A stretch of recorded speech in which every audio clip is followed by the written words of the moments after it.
नमस्कार दोस्तों। आज हमारा विश्व, हमारा देश, हमारा प्रदेश, हमारा शहर जिस गंभीर आपदा से जूझ रहा है, जो कोरोना नाम की इस दानव ने हमें चारों तरफ से घेर रखा है, इससे निपटने के साधन तो कई हैं, इससे निपटने के रास्ते तो बहुत सारे हैं। मैं कोई ज़्यादा नई बात करने नहीं जा रहा हूँ। लगभग आप रोज़ अपने चारों तरफ ये सभी बातें सुनते हैं, लेकिन कुछ एक विशेष बातें हैं जो बड़ी चुभती हैं, बड़ी खटकती हैं। कोरोना के इलाज से पहले ज़्यादा ज़रूरी है कि समय रहते हमें कोरोना के बारे में जानकारी मिले, हमें ये पता लग जाए कि हमारे शरीर में या हमारे जो परिवार का सदस्य है उसके शरीर में कोरोना के लक्षण हैं। तो समय रहते यदि हम उसका तुरंत उपचार शुरू करेंगे तो तुरंत अगर हमने समय रहते उसका उपचार किया तो उसकी रिकवरी जल्दी होगी, बिना किसी परेशानी के, बिना किसी समस्या के।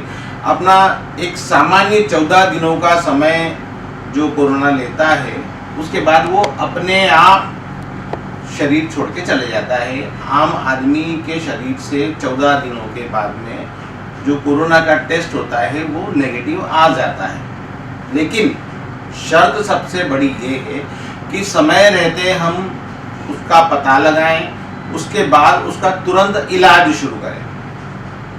आजकल हम देखते हैं जगह जगह पे कई लोगों को, किसी को सर्दी हो रही, किसी को बुखार हो रही है, किसी को खांसी हो रही है, किसी अलग अलग तरह के लक्षण जो सामान्य रूप से हमने सुने हुए हैं कि सर्दी, खांसी, बुखार, इस तरह के लक्षण अगर आपको अपने शरीर में या अपने परिवार के किसी सदस्य के शरीर में नज़र आते हैं तो तुरंत जांच कराएं। लेकिन लोग कैसे बहाने बनाते हैं, एक नज़र देखते हैं। रात को मैं कूलर की हवा में सो गया था, इस वजह से मुझे थोड़ी सी सर्दी हो गई है।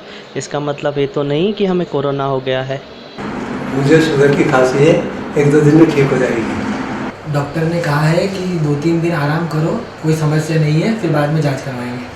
मेरी मौसम बदलने से तबीयत खराब हो गई है, तो कुछ कोरोना नहीं है। मुझे टाइफाइड है, कोई कोरोना नहीं है, वैद्य से दवाई ले रही हूँ। मुझे नॉर्मली वायरल फीवर है, इलाज से ठीक हो जाएगा, मुझे कोरोना नहीं है। अरे मुझे तो शुगर की प्रॉब्लम है, तो थोड़ी सी खांसी हो गई, अपने आप ठीक हो जाएगी।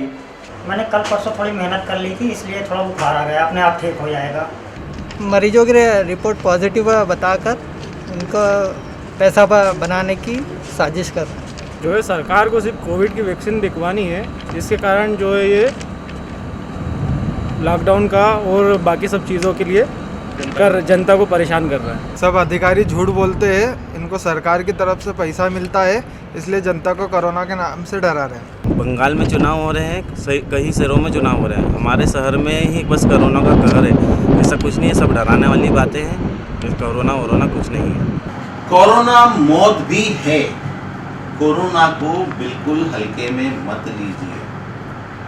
पिछली बार का लॉकडाउन और इस बार का लॉकडाउन, पिछली बार जो कोरोना संक्रमण फैला था और इस बार जो कोरोना संक्रमण हमारे चारों ओर फैला है, इसमें कई तरह से अंतर है, बहुत बड़ा फर्क है।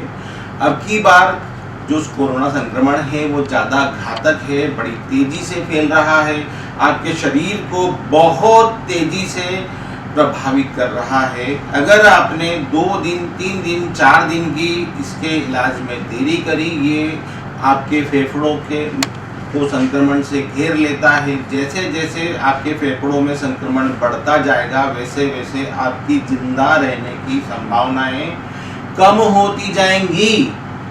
ज़्यादातर लोग जो हॉस्पिटलों में, आईसीयू में गंभीर स्थिति में हैं, उनकी सबसे बड़ी गलती ये थी कि उन्होंने समय रहते इलाज नहीं किया और आज उनके परिजन दवाई की दुकानों पे शहर में जगह जगह रेमडेसिविर इंजेक्शन के लिए भटक रहे हैं। आम मरीज को जो साधारण कोरोना से पीड़ित है, उसे रेमडेसिविर इंजेक्शन की कतई ज़रूरत नहीं पड़ती है। यदि आप सामान्य इलाज दूसरे, तीसरे, चौथे दिन से भी शुरू कर देते हैं तो आने वाले 10 दिन, 15 दिनों में एक आम आदमी कोरोना से लड़कर स्वस्थ हो जाता है। इतनी गंभीर स्थितियों में वही मरीज पहुंचते हैं जो शुरुआत में लापरवाही कर लेते हैं। हाल ही में हमारे प्रधानमंत्री नरेंद्र मोदी जी ने भी बोला है कि कोरोना की दवाई और कोरोना के इलाज से पहले बहुत ज़्यादा जरूरी है कि आप समय रहते कोरोना का टेस्ट करवाएं। बिल्कुल आलस्य नहीं करें। अपने घर के नज़दीक जो भी फीवर क्लिनिक हो, जो भी पैथोलॉजी हो, जिस तरह से भी आप जांच करा सकते हैं। सरकारी केंद्रों में निःशुल्क होती है, प्राइवेट केंद्रों में सशुल्क होती है, जैसा भी हो, लेकिन जांच तुरंत कराएं, नहीं तो ये आपके लिए, आपके परिवार के लिए, आपकी बीवी के लिए, बच्चों के लिए, आपके माता पिता के लिए, आपके भाई बंधुओं के लिए बड़ी घातक हो सकती है। आपसे विनम्र निवेदन है, रेड टीवी द्वारा जनहित में ये हम प्रयास है कि आपको, आम जनता को हम इस बारे में जागृत करें ताकि लोग जल्दी से जल्दी प्रिकॉशन लेते हुए, सावधानी बरतते हुए कोरोना की जांच जरूर करवाएं।